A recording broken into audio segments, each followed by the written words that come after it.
Sritej hello అండి. Hi ma'am, ఎలా ఉన్నారు? బాగున్నాను. మ్యామ్ అంటే నేను సార్ అంటాను మిమ్మల్ని. మన ఇద్దరం సేమ్ ఏజ్ అని అందరికీ తెలియదు అనుకుంటున్నారా? బట్ మనం చిన్నప్పుడు ఆడుకున్నాం, మర్చిపోయారా శ్రీతేజ్? నాకు అసలు గుర్తు లేదు, నాకు తెలియదు, నాకు సంబంధం లేదు. చాలా లేట్గా అయినా లేటెస్ట్గా వచ్చాయి మీకు క్యారెక్టర్. బహిష్కరణ ఒకటి చేసిన అండ్ నెక్స్ట్ ఇంకొకటి లీడ్గా చేసిన ర్యాంబో, అది కూడా అప్కమింగ్ ఉంది. అండ్ పుష్పలో అల్లు అర్జున్ గారి చిన్న అన్నయ్యగా చేస్తున్నా. మీరు ఎలా వచ్చారు ఇండస్ట్రీకి అసలు? రవితేజ గారు కూడా ఇలాగే కష్టపడి తిరిగి, కానీ ఇనిషియల్లీ మీకు ఎక్స్పెక్టేషన్స్ రోల్స్ రాకపోవడం, ఇయర్స్ గడిచిపోతున్నాయి, ఇండస్ట్రీలోకి వెళ్ళే లేదు, ఈ పాటికి మంచి జాబ్ వచ్చేది అని. ఫస్ట్ మీ తెర పరిచయం అయింది లక్ష్మీ ఎన్టీఆర్ కంటే ముందు. వంగవీటి కంటే ముందు ఒక 3 ఫిల్మ్స్ హీరోగా చేశారు. కానీ వంగవీటిలో నోట్ అయ్యారు మీరు, బాగా స్ట్రాంగ్ గా నోట్. దేవినేని నెహ్రూ గారి క్యారెక్టర్ మీరు. నెహ్రూ గారి క్యారెక్టర్. సో ఆ క్యారెక్టర్ వచ్చినప్పుడు ఎలా ఫీల్ అయ్యారు మీరు? ఇప్పటి నుంచి అప్పుడు ఆఫీసులకు తిరుగుతున్నాను మేడం, అప్పుడు కూడా బాస్ సినిమాల్లో చేయాలని చెప్పి తిరుగుతున్నాను, కానీ ఎప్పుడు. బట్ ఎనీవే ఆ సినిమాలో యాక్ట్ చేసిన తర్వాత మీకు పొలిటికల్ ముద్ర పడిపోతుందని భయమే లేదా? లేదు మేడం, ఆపర్చునిటీ వచ్చింది, ప్రూవ్ చేసుకున్నాను, పేరు వచ్చింది, ఇవన్నీ వచ్చిన తర్వాత ఇంకా. శ్రీతేజ్ గారు చాలా హ్యాండ్సమ్గా మంచిగా ఒక డైనమిక్ లుక్తో వచ్చారని చెప్పి ఎవరైనా మిమ్మల్ని లైన్ వేసారా? లైన్ అంటే అబ్బా, లైన్ వేయడం కూడా తెలియదా?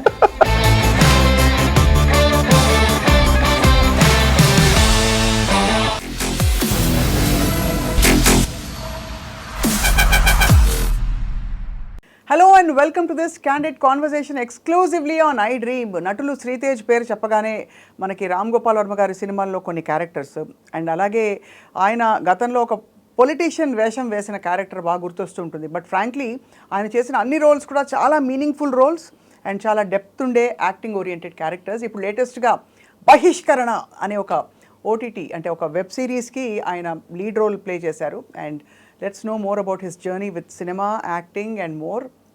శ్రీతేజ్ హలో అండి. హాయ్ మ్యామ్, ఎలా ఉన్నారు? బాగున్నాను. మ్యామ్ అంటే నేను సార్ అంటాను మిమ్మల్ని. మన ఇద్దరం సేమ్ ఏజ్ అని అందరికీ తెలియదు అనుకుంటున్నారా? నమ్మద్దు. స్వప్న గారు, సుమ గారు వాళ్ళ ఒక టైం జోన్, నేను చిన్నవాడిని రీసెంట్గా వచ్చా. అంటే సుమక్క ఆఫ్ కోర్స్, బట్ మనం చిన్నప్పుడు ఆడుకున్నాం, మర్చిపోయారా శ్రీతేజ్? నాకు అసలు గుర్తు లేదు, నాకు తెలియదు, నాకు సంబంధం లేదు. ఓకే, అయితే మరి బహిష్కరణ అయితే ఇది బహిష్కరిస్తున్నారు బహిష్కరిస్తున్న టాపిక్. రైట్. బట్ అమేజింగ్, మీరు చాలా నిష్గా మీ క్యారెక్టర్స్ని డ్రైవ్ చేసుకుంటూ వచ్చారు ఇంతవరకు. అన్ని ఆపర్చునిటీస్ అంటే ఎలా ఉంది ఇప్పుడు ఫ్రమ్ వేర్ యూ స్టార్టెడ్? ఇప్పుడు బాగా ఎక్కువ పెరిగాయా మీకు? బాగున్నాయి మేడం, ఇప్పుడు ఆపర్చునిటీస్ అంటే బహిష్కరణ ఒకటి చేసిన అండ్ నెక్స్ట్ ఇంకొకటి లీడ్గా చేసిన ర్యాంబో, అది కూడా అప్కమింగ్ ఉంది. అండ్ పుష్పలో అల్లు అర్జున్ గారి చిన్న అన్నయ్యగా చేస్తున్నాను, అది జరుగుతుంది. Your Bunny's elder brother? So happy. నేను బన్నీ ఫ్యాన్ అండి చాలా. అందరూ మేడం, లేని వాళ్ళు ఎవరున్నారు మేడం? కాదు, నాకు అల్లు అర్జున్ గారి గురించి స్పెషల్గా ఎందుకంటే he is a self made star అనిపిస్తుంది. అంటే స్టార్ ఫ్యామిలీ నుంచి వచ్చినా కూడా he has his own style, he has his own ఇది అని. సో పుష్ప, ఇప్పుడు ఈ బహిష్కరణ వెబ్ సిరీస్, ఇంకా ర్యాంబోలో కూడా లీడ్ క్యారెక్టర్.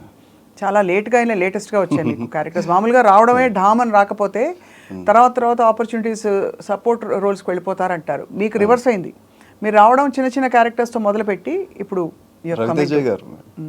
అద్భుతం అండి. రవితేజ గారు ఇన్స్పిరేషన్, చిరంజీవి గారు, మోహన్ బాబు గారు, వాళ్ళందరూ కూడా అలాంటి కష్టపడే వచ్చారు కదా. ఈ రగ్గెడ్ లుక్ భలే డిజైన్ చేసిన లుక్లా ఉంది మిమ్మల్ని. సెట్ అయింది మేడం. సో ఏంటి Bahishkarana, what is the OTT series about? Z5కి వస్తుంది మేడం, రేపు July 19th ప్రీమియర్ స్టార్ట్ అవుతుంది. అయితే ఎగ్జాక్ట్లీ పాయింట్ ఏంటంటే ఇది 90s బ్యాక్డ్రాప్లో జరిగిన కొన్ని రియలిస్టిక్స్ అంశాలని డైరెక్టర్ గారు ఆయన పాయింట్ ఆఫ్ వ్యూలో ఆయనకి తెలిసిన, అంటే డైరెక్టర్ గారు ఊరే అది, ఊరికి సంబంధించిన అంశాలు వాటిని అన్నిటిని క్రోడీకరించి కథగా మలిచి డిజైన్ చేశారు మేడం. సో అంటే జానర్ ఏంటని?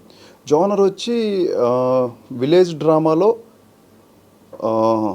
రివెంజ్ బేస్డ్ అంటే క్రైమ్, కొంచెం యాక్షన్ థ్రిల్లర్ లాంటి. యాక్షన్ ఉంటుంది, యాక్షన్ డ్రామా ఎక్కువ ఉంటుంది మేడం. మెయిన్ డ్రామాకి ఎక్కువ ఛాన్స్ ఉంటుంది. అంటే యాక్షన్ ఉన్నాయి, పార్ట్స్ ఉన్నాయి, బట్ అవన్నీ కూడా ఆ క్యారెక్టర్ పడిన బాధల్ని, ఆ బాధను తీర్చుకోవడానికి కావాల్సిన రివెంజ్ డ్రామా అయింది.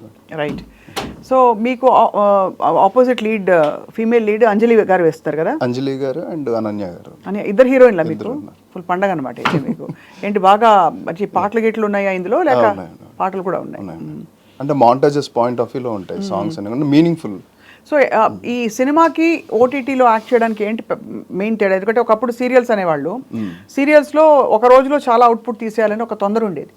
ఇప్పుడు వెబ్ సిరీస్లో ఎలా అనిపించింది? లేదు అదేం లేదు మేడం, నాకైతే అంటే ఫిల్మ్ మనం 2 అవర్స్లో ఫినిష్ చేస్తాం, దానికి కొన్ని లిమిటేషన్స్ ఉంటాయి, ఆ లిమిటేషన్లోనే కథ చెప్పాలి. వెబ్ కంటెంట్ వచ్చేసరికి డ్యూరేషన్ ఉంటుంది, 30 minutes 35 minutes పెట్టుకోవచ్చు కథని డీటెయిల్డ్గా చెప్పచ్చు. ఇంకా సీరియల్ అనేది ఇంకా డీటెయిల్గా చెప్తారు కదా, మాది 1000 ఎపిసోడ్లు 2000 ఎపిసోడ్లు కాబట్టి దాని డీటెయిలింగ్ కంప్లీట్ వేరే ఉంటుంది సినారియో పాయింట్ ఆఫ్ వ్యూ. ఈ వెబ్ సిరీస్ ఎన్ని ఎపిసోడ్స్? 8 ఆ 10 ఆ? 6 మేడం, 6 ఎపిసోడ్స్. చాలా పెద్ద, అంటే 6 గంటల కథ. గంట ఉండదు మేడం, ఒక్కొక్క ఎపిసోడ్ 35 minutes 40 minutes బిలోలో ఉండొచ్చు మోస్ట్లీ. ఒక 2 సినిమాలు చేసినట్టేనా ఇది?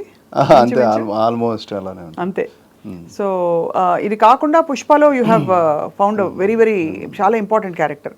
ఆ క్యారెక్టర్ కాస్టింగ్ ఎప్పుడు జరిగింది శ్రీతేజ్? ఇది అంటే ఇది పార్ట్ 1లో కూడా ఉన్నాను మేడం. ఉన్నారు గుర్తుంది, కానీ చాలా తక్కువ ఉంది మీ క్యారెక్టర్. నాకు గుర్తుంది మీరు ఇంకా ఉండవలసిందని ఫీల్ అయ్యారు, బట్ పార్ట్ 2లో వస్తుంది అప్పుడే చెప్పారు నాకు గుర్తు. అవును. సో మరి ఈ పార్ట్ 2లో ఎలా ఉంది మీ క్యారెక్టర్? ప్రజెంట్ ఇది ఇప్పటివరకు షూటింగ్ జరిగినంత వరకు బాగానే ఉంది మేడం, అంటే ఇంకా కూడా చేయాల్సింది ఉంది వర్క్, ఇంకా అది కూడా కంప్లీట్ అయితే తెలుస్తుంది. మీకు అల్లు అర్జున్కి ఉన్నాయా సీన్స్ ఉన్నాయన్నారు? ఎలా అనిపించింది అసలు ఆయనతో వర్క్ చేయడం? అంటే ఫస్ట్ ఆఫ్ ఆల్ పుష్ప 1లో యాక్ట్ చేస్తున్నాను అప్పుడు తెలిసినప్పుడే the way of dedication, Allu Arjun గారి డెడికేషన్ కానీ ఆయన పెట్టే ఎఫర్ట్ కానీ, అంటే ఏదో కొత్తగా చేయాలి అంటే ఆయన అప్పటికి చాలా సినిమాల్లో చాలా ప్రూవ్ చేసుకున్నారు, బట్ ఇంకా ఏదో చేయాలని ఆ తపన అంటే ఆయనకే అంత తపన ఉంటే కొత్తగా వచ్చేవాళ్ళు మనం ఏం చేయాలి, మనం పైకి రావడం కోసం ఎంత కష్టపడాలి.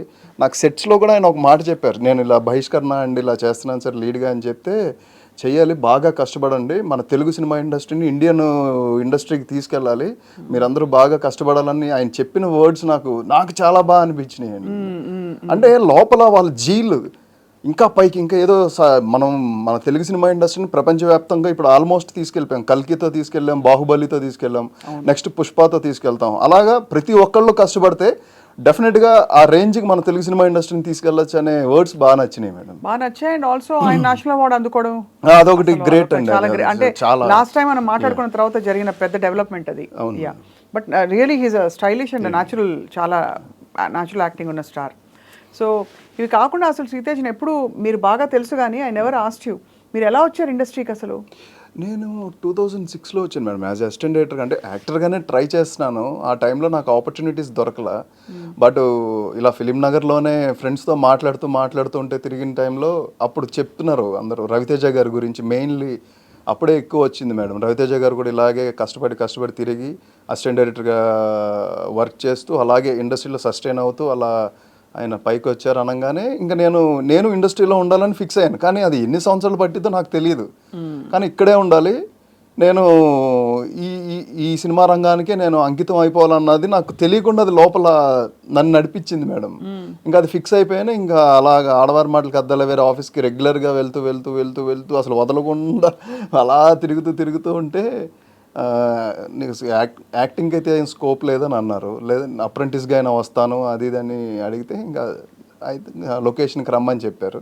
ఇంకా అలా కంటిన్యూ అయ్యాను మేడం అక్కడి నుంచి. కానీ ఇనిషియలీ మీకు ఎక్స్పెక్టేషన్స్ రోల్స్ రాకపోవడం, టైం పట్టడం, అప్పుడు డిసప్పాయింట్ అయ్యేవారా బాగా?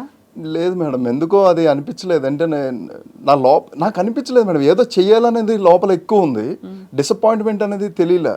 ఇప్పుడు మా నాన్నగారు వాళ్ళు ఫీల్ అయ్యేవాళ్ళు, అంటే ఇయర్స్ గడిచిపోతున్నాయి ఇండస్ట్రీలోకి వెళ్ళావు, లేదా ఈ పాటికి మంచి జాబ్ వచ్చేది, అంటే మా నాన్నగారు పోలీస్ ఆఫీసర్గా చూడాలని నన్ను ట్రైన్ చేశారు అన్నిట్లోనూ.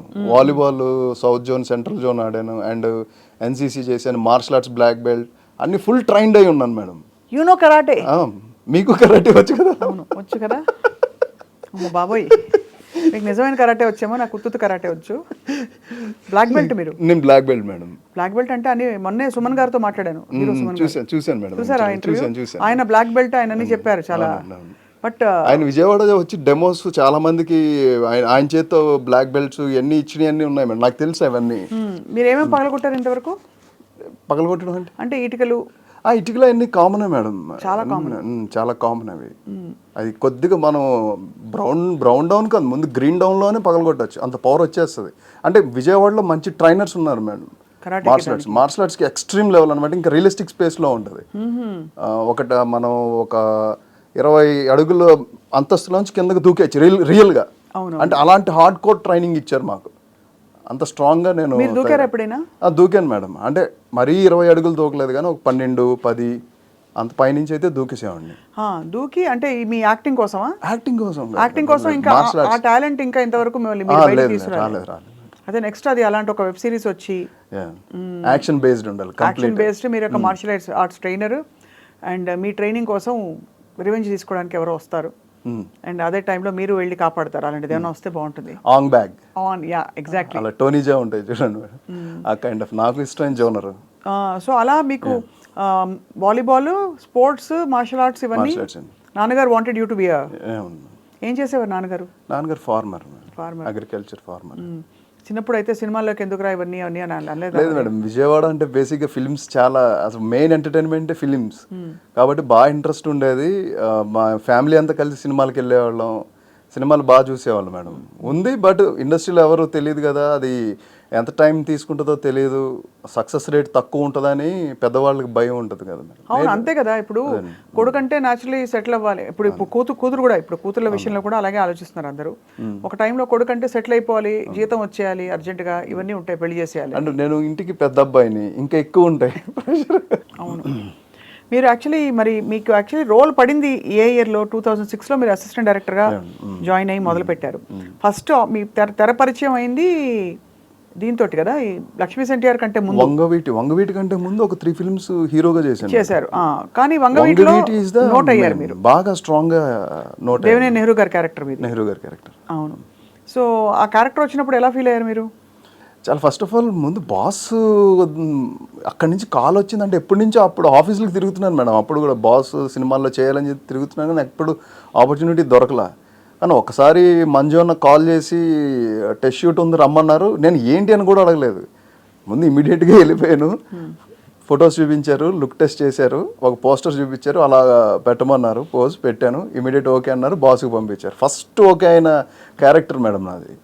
అందులో బాస్ కూడా చాలా హ్యాపీ. అంటే వంగవీటి యాక్చువల్లీ చాలా బాగా తీశారు. అంటే కథపరంగా కొంచెం డ్రామా అది పండించిన ఫిల్మ్ అది.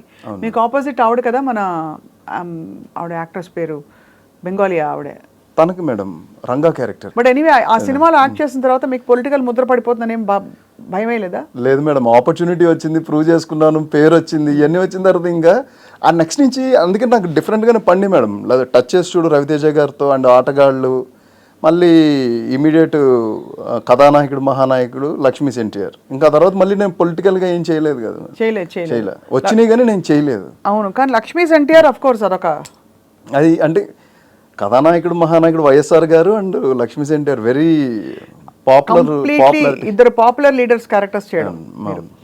So first let start with కథానాయకుడు మహానాయకుడులో వైఎస్ఆర్ గారి క్యారెక్టర్ వేయడం. ఏమని చెప్పారు మీ క్యారెక్టర్? ఇలా వైఎస్ఆర్ గారి క్యారెక్టర్ అన్నారు. నేను ఇమీడియట్ కృషి గారికి అలా ఒబే చేశాను. లేదు లేదు లేదు, అది నీకు రాసి పెట్టుంది వచ్చింది అని అన్నారు.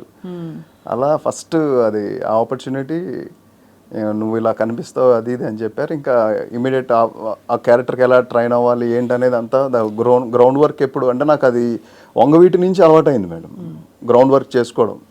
ఇంకా గ్రౌండ్ అంటే అసిస్టెంట్గా చేయడం అనేది నాకు అక్కడ ప్లస్ అయింది.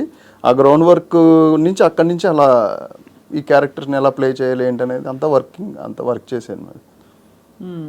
అక్కడ నుంచి మరి లక్ష్మీ అదే టైంలో జరిగిందా లక్ష్మీ ఎన్టీఆర్? ఒకటేసారి జరిగింది. సో ఇక్కడ చెప్పలేదా? చెప్పలేదు, ఎందుకంటే అది చేస్తున్నాను అంటే మళ్ళీ క్లాష్ వస్తుంది అంటారేమో అని చెప్పి నేనైతే బాస్కి చెప్తాగా.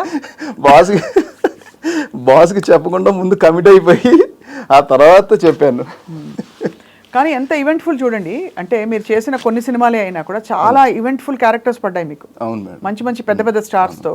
సో మరి ఇందులో వేసినప్పుడు మీకు మేనరిజమ్స్ చెప్పించారా లక్ష్మీ ఎన్టీఆర్లో చంద్రబాబు నాయుడు గారి క్యారెక్టర్? దానికి కూడా అంటే నేను సెల్ఫ్గా అప్పటికే బోల్డ్ అండ్ పేపర్స్, ఆయన వీడియోస్ అన్నీ కూర్చొని రోజు గంటల తరబడి ఆయన వీడియోస్ చూడటం అండ్ ప్రతి ఆన్లైన్లో ఉన్న ప్రతి ఫొటోస్ ప్రింట్అవుట్లు తీసుకొని రోజు ఇంట్లో పెట్టుకునేవాడిని మేడం.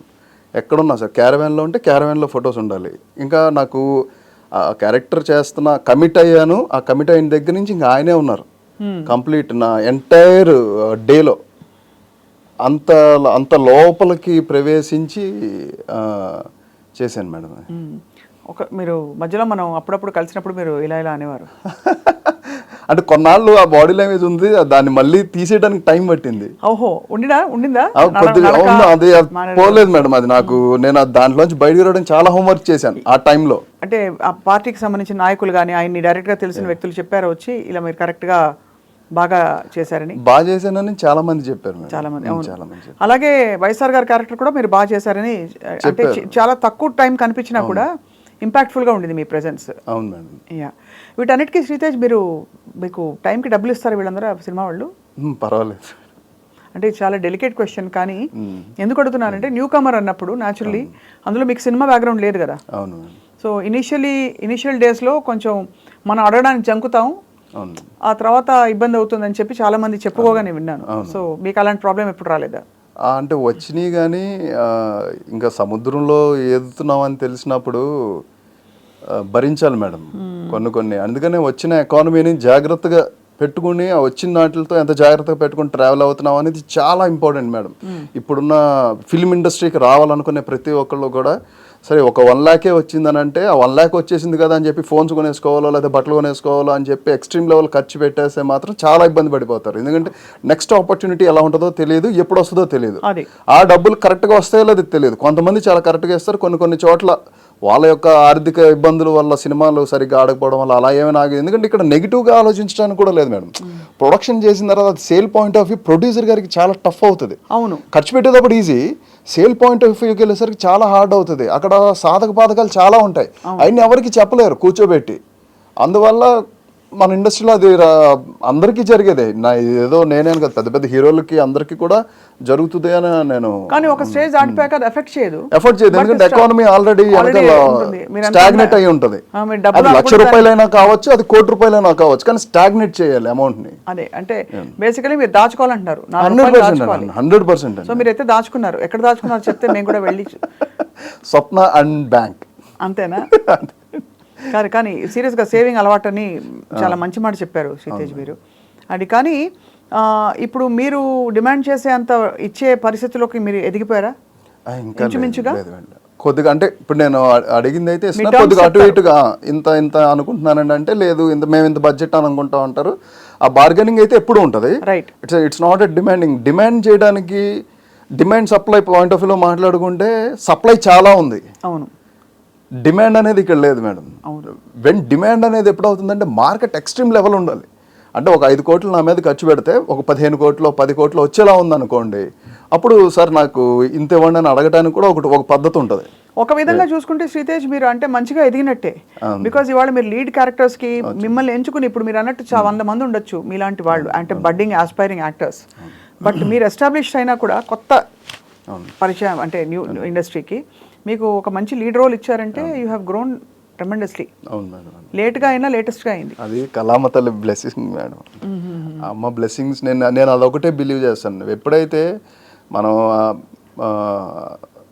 బిలీవబిలిటీ అండ్ ఏ ఫీల్డ్లోకి అయితే వచ్చామో ఆ ఫీల్డ్ నమ్మాలి కంపల్సరీ. ఇంట్రెస్ట్, లోపల ట్రస్ట్ చేయాలి. నేను ఎందుకు వచ్చాను, నేను ఏం సాధించాలనుకుంటున్నాను ఏంటనేది లోపల అంతరాత్మక అయినా సరే గట్టిగా చెప్పుకుంటూ ఉండాలి. చెప్పుకుంటూ ఉంటున్నప్పుడు అది ట్రావెల్ చేపిస్తుంది మేడం. అది ఎలా జరుగుతుందో కూడా మనకు తెలియదు. 18 సంవత్సరాలు గడిచిపోయినాయి అంటే ఎలా గడిచిపోయినాయో నాకు కూడా తెలియదు. ఒక్కోసారి అవును అన్ని ఇయర్స్ గడిచిపోయిందా, ఓకే లెట్ ఇట్ బి అన్నట్టు అనిపిస్తుంది, కానీ నాకు వేరే ఏమనిపించలేదు మేడం. ఏదో నేను చాలా కోల్పోయాను అని అసలు ఆ పాయింట్ ఆఫ్. ఎందుకంటే నాతో ఉన్న స్నేహితులు అందరూ కూడా గట్టిగా సెటిల్ అయ్యి అందరూ ఉంటారు. నేను ఎప్పుడు ఆ ఫోకస్ కూడా వెళ్ళలేదు. నేను అలా కష్టపడుతున్నా. ఊర్లో నుంచి వచ్చిన స్నేహితులా? అదే కాలేజ్ ఫ్రెండ్స్ వీళ్ళు ఇంకా కొంచెం అంటే బాగా ఇల్లు కట్టి మామూలుగా ఆబ్వియస్లీ గట్టిగా మరి సాఫ్ట్వేర్ ఇండస్ట్రీకి వచ్చి. ఎందుకంటే నేను వచ్చిన టైంకే అందరు సాఫ్ట్వేర్లో ఉన్నారు అప్పటికే. క్యాపిటల్ ఐక్యూ నన్ను వచ్చేయమని చాలా మంది అడిగారు, రెజ్యూమ్స్ పంపించేయమన్నారు. నేను మా దాంట్లో లాగేసుకుంటా ఉన్నారు. అంటే అమ్మో వీళ్ళెవరు నన్ను రాంగ్ రూట్ పట్టిస్తున్నట్టున్నారు, నేను అటు వెళ్ళకూడదు. వాళ్ళు అసలు మొత్తం ఎవరిని టచ్లోనే లేను, అందరినీ కట్ చేసాను కంప్లీట్గా. కానీ ఇప్పుడు అనిపిస్తుందా మీరు ఇంకా సెటిల్ అయి ఉండాలి, ఇంకా సెటిల్ అయిపోతారు ఎంతసేపు? ఇంకా లేదు మేడం, నేను ఇప్పుడు మంచి ట్రావెలింగ్ జరుగుతుంది. అందుకే అన్నాను కదా మేడం, కళామ తల్లి బ్లెస్సింగ్స్ కంపల్సరీ ఉన్నాయి. అందుకనే ఆ అమ్మాయి నడిపిస్తుంది. పేషెన్స్ మీదండి, తప్పకుండా ఆ మాట మెచ్చుకోవాలి. చాలా మంది గివప్ చేసి వెళ్ళిపోతారు. ఓ 2-3 ఏళ్ళు మనకి చేతిలో గట్టిగా ఇన్కమ్ లేదు ముందు చూపు, అంటే ముందు ఏమిటో తెలియని పరిస్థితిలో వదిలేస్తారు చేస్తున్న ఎందుకు వచ్చిన గోలా ఉద్యోగం చూసుకుందామని. బట్ మీరు ఆగి మెయింటైన్ చేసి నిలబడ్డారు కాబట్టి ఇవాళ మీకు రిటర్న్స్ వస్తున్నాయి.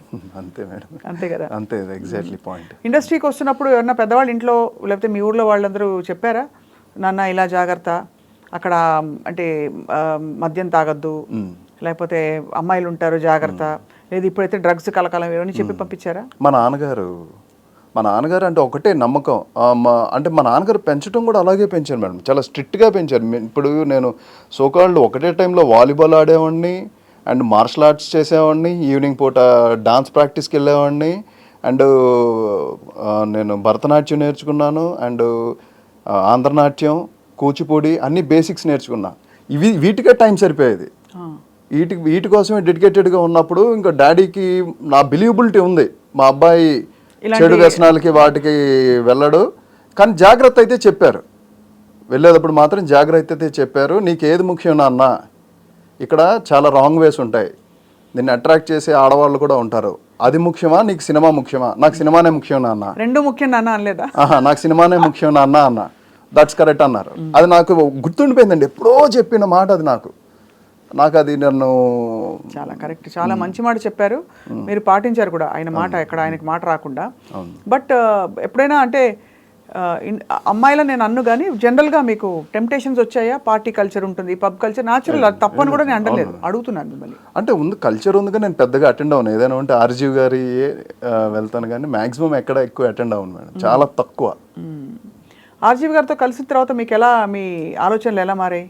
వారిని ప్రాక్టికాలిటీ, ఆయన అంటే థింకింగ్ ప్రాసెసింగ్ బాగా మారింది అనిపిస్తుంది. అంటే చూసే విధానం, తెలుసుకునే విధానం, point of view, character point of view, ఆయన దగ్గర నుంచి ఏమైతే ఆయన ఇంటర్వ్యూస్లో చూసి నేర్చుకున్నామో అవన్నీ కూడా నేను క్యారెక్టర్ పాయింట్ ఆఫ్ వ్యూలో ఎలా ఆలోచించవచ్చు, అటువైపు ఎలా పెట్టచ్చు అనే ఫోకస్ ఎక్కువ చేస్తాను మేడం.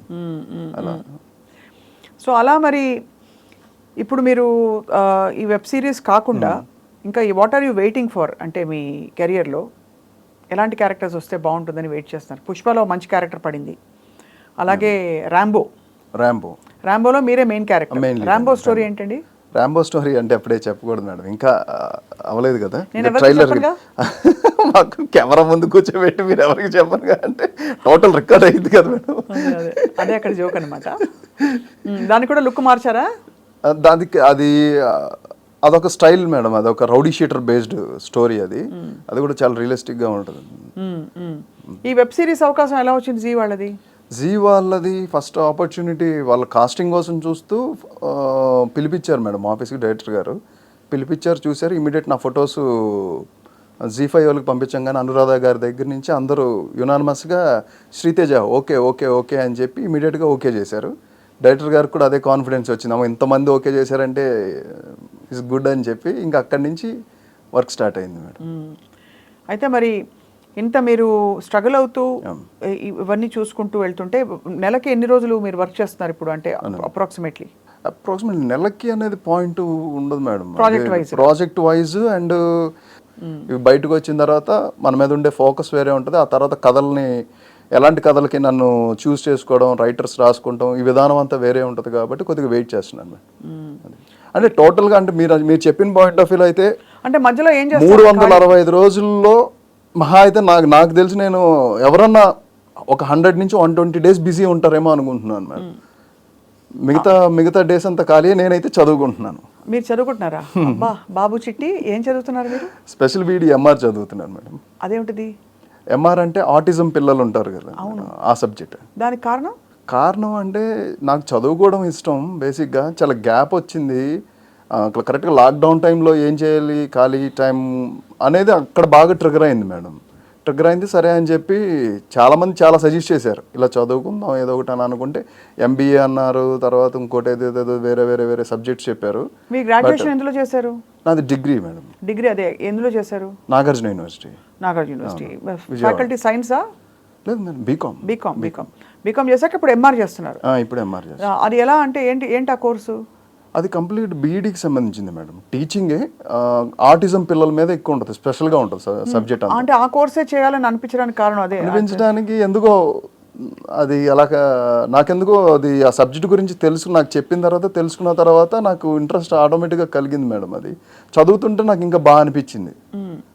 సబ్జెక్ట్ అది చాలా వాల్యుబుల్ సబ్జెక్ట్ అనిపించింది. సో అది నిజంగానే మీరు టీచ్ చేసేద్దామనే చూడాలి మేడం. అంటే అంత మీ లైన్ డిఫరెంట్ కదా, అందుకని అడుగుతున్నాను. అదేం లేదు మేడం, చేయొచ్చు. డిస్టెన్స్ ఎడ్యుకేషన్ ఇది కాదు మేడం, డైరెక్ట్గా వెళ్తున్నారు కాలేజ్కి? డైరెక్ట్గా కాలేజ్కి వెళ్ళడం అంటే కొన్ని గ్యాప్స్ ఉంటాయి. అంటే అయిపోయింది ఆల్మోస్ట్, ఇంకొక 3 సబ్జెక్ట్స్ ఉన్నాయి. ఆ 3 సబ్జెక్ట్స్ రాస్తే అయిపోయింది. సో మీరు ఇంకా కాలేజీలో ఉన్నారని టెక్నికల్గా చెప్పుకోవచ్చు. అంతేనా? టీనేజీ కాలేజీ అంతేనా? అంతే, కాలేజ్ అంటే సో ఈ మధ్యన ఈ శ్రీతేజ్ గారు చాలా హ్యాండ్సమ్ గా మంచిగా ఒక డైనమిక్ లుక్ తో వచ్చారని చెప్పి ఎవరైనా కొంచెం మిమ్మల్ని లైన్ వేసారా? లైన్ అంటే అబ్బా, లైన్ వేయడం కూడా తెలియదా? అంటే లైన్లు అంటే చాలా ఉంటాయి, హైవేలో ఉంటాయి, లైన్లు ఉంటాయి, 10 లైన్స్ ఉంటాయి, 4 లైన్స్ ఉంటాయి. అలా కాదు, ఎవరైనా స్నేహితులు స్నేహం చేశారా మీతో? లేదు. మీరు బుద్ధిమంతుడు. నాకు తెలిసిన శ్రీతేజ్ అయితే మీరు బుద్ధిమంతుడు. నేను ఫస్ట్ నుంచి చూస్తున్నాను. అంతే అండి, ఎప్పుడు మీ పని మీరు చేసుకుని వెళ్ళిపోతారు. అది ఆడికి నాకు సంతోషం first of all. So what is your ultimate goal Sritej? మీరు అల్టిమేట్ గోల్ అంటే ఇప్పుడు గోల్ గురించి ఎప్పుడు ఎవరికి చెప్పకూడదని అంటారు కాబట్టి అది ఇన్సైడ్ సీక్రెట్ అండి. అది లోపల జరిగే ఒక ప్రాసెస్. ఇప్పుడు ఒక ట్రావెలింగ్ నన్ను నడిపిస్తుంది, అది ఎక్కడికి తీసుకెళ్తుంది, ఎలా తీసుకెళ్తుంది అని కంప్లీట్ నా హార్డ్ వర్క్ మీదే బేస్ అయ్యింది అనేది. హార్డ్ వర్క్ అండ్ డెడికేషన్, ఎప్పుడు నిబద్ధతో కూడిన మనస్తత్వాన్ని అండ్ క్యారెక్టరైజేషన్ని డెవలప్ చేసుకుంటూ ముందుకెళ్ళాలన్నదే ఒకటే నా ధ్యేయం. నాకు వస్తున్న ఆపర్చునిటీస్ ప్రతిదాన్ని కూడా 100% నేను ఫుల్ఫిల్ చేయాలి, వస్తున్న ఏ క్యారెక్టర్ అయినా సరే. అదే అండ్ ఈ మధ్య సరే లాస్ట్ ఇయర్ అయితే బోల్డ్ క్యారెక్టర్స్ రిజెక్ట్ చేశారు. ఈ మధ్య క్యారెక్టర్ బాగాలేదు, నాకు ఇంకా కొంచెం మంచి స్టఫ్ ఉన్న క్యారెక్టర్ కావాలని నువ్వు చెప్పుంటారు కదా చాలా. అలా ఏం లేదు మేడం. చెప్పలేదా? ఏదొచ్చినా హ్యాపీగా స్వీకరించి అంటే చూసింగ్ అంటే ఇప్పుడు నేను వీటిలో బిజీగా ఉన్నాను కదా మేడం, ఈ వర్క్ జరుగుతుంది కాబట్టి వస్తున్నాయి, వింటున్నాను. అవి ఏంటనేది చూడాలంటే లుక్స్ మనకి ఎక్కువ వస్తున్నాయి. అంటే బియర్డ్ తీయాలి అండ్ హెయిర్ కట్ చేయాలి, ఇక్కడ కొద్దిగా కన్క్లూజన్ అవుతుంది. ఇప్పుడు ఏముందండి, ప్రాసెస్తో అందరూ చేసేస్తున్నారు కదా. అదే బడ్జెట్ కదా madam, depends on budget and natural look కూడా. ఇప్పుడు ఈ ఉండబట్టే, ఆ న్యాచురల్ లుక్ ఉండబట్టే బహిష్కరణకి కమిట్ అయ్యారు వాళ్ళు, కనెక్ట్ అవ్వడానికి మెయిన్ రీజన్ అయ్యింది. అది ఈ న్యాచురల్ లుక్ వాళ్ళకి నచ్చింది, బాగా నచ్చింది. And the way of character behaviour and design connect అయింది. సో అయితే బహిష్కరణ కోసం అందరూ వెయిటింగ్ 100%. July 19th. చాలా మీ జెన్యూన్నెస్ అండ్ మీ సిన్సియారిటీకి తప్పకుండా మంచి ఆఫర్స్ ఇంకా వస్తాయని మేము ఆశిస్తున్నాం. మీరు చేసిన క్యారెక్టర్స్ అండ్ మూవీస్ సంఖ్య తక్కువ అయినా కూడా రిలేటివ్లీ ఎన్ని, ఒక మొత్తం అన్ని కలిపి 15 అయ్యాయా? 15 ఎగ్జాక్ట్లీ కదా. 16 ఏళ్ళ 18 ఏళ్ళ 18 ఏళ్లలో మీరు 15, నో ప్రాబ్లం. అయినా కూడా అవి గుర్తుండిపోయే మంచి క్యారెక్టర్స్ చేశారు. అండ్ ఇప్పుడు ఇంకా టేక్ ఆఫ్ టైం వచ్చిందేమో అని మా అందరికీ అనిపిస్తుంది. అందరు బ్లెస్సింగ్స్ మేడం, నేను అదే అంటున్నాను. అంటే ఈ సెన్సిబిలిటీ అనేది కళామ తల్లి, అది మన ఇండస్ట్రీలో అందరూ చూస్తూ ఉంటారు. అంటే ఒక వ్యక్తి ఎలా ట్రావెల్ అవుతున్నాడు ఏంటనేది focus, third I focus compulsory ఉంటుంది మేడం. అది అవాయిడ్ చేసి ట్రావెల్ అవుతే మాత్రం వర్కౌట్ అవుతుంది. మనల్ని ఎవరు పట్టించుకోవట్లేదు, చూడలేదు, కంపల్సరీ చూస్తారు. అదైతే అందరూ గుర్తుపెట్టుకోవాలని నేను అనుకుంటున్నాను. రైట్. అండ్ ఈసారి వచ్చినప్పుడు మాకు భరతనాట్యం, కూచిపూడి జతులు చూపించారు. మీకు వచ్చు కదండి. నాకు ఎక్కడొచ్చండి, నాకు తెలుసు మీకు సంగీతం వచ్చు. నేను అందుకే మీ దగ్గర ఎస్పెషల్లీ చెప్పాను, మీ గురించి నాకు తెలుసు కాబట్టి. సంగీతం పాడడం వేరు, అది మీకు వచ్చు కదా. కూచిపూడి జతులు దాకా నేర్చుకున్నాను నేను ఫుల్ డెప్త్కి వెళ్ళలేదు, నేను కూడా జతులే నేర్చుకున్నాను. మరి అయితే ఈసారి కరాటే పట్టు 4 ఇటుకలు పట్టరండి ఇద్దరు. నేను కంటి చూపుతో బాలకృష్ణ గారి స్టైల్లో ఉఫ్ అంటాను, అది విరిగిపోతుంది. మీరేమో తల చెయ్యి అని టప టప టప కొట్టి పగలు కొట్టండి. మన ఇద్దరం కరాటే సెషన్ ఒకటి. ఓకే కదా? All the best you Sritej. Thank you. We looking forward to Bahishkarana. Thank you madam, thank you so much. July 19th on ZEE5 Bahishkarana మీరు అందరూ చూసి నన్ను బ్లెస్ చేసి మళ్ళీ ఇలాగే మంచి క్యారెక్టర్స్తో మీ ముందుకు వచ్చి మిమ్మల్ని అందరినీ అబ్బురపరుస్తానని, ఆశ్చర్యపరుస్తానని మనస్ఫూర్తిగా చెప్తున్నానండి. Thank you so much. Thanks to iDream and team.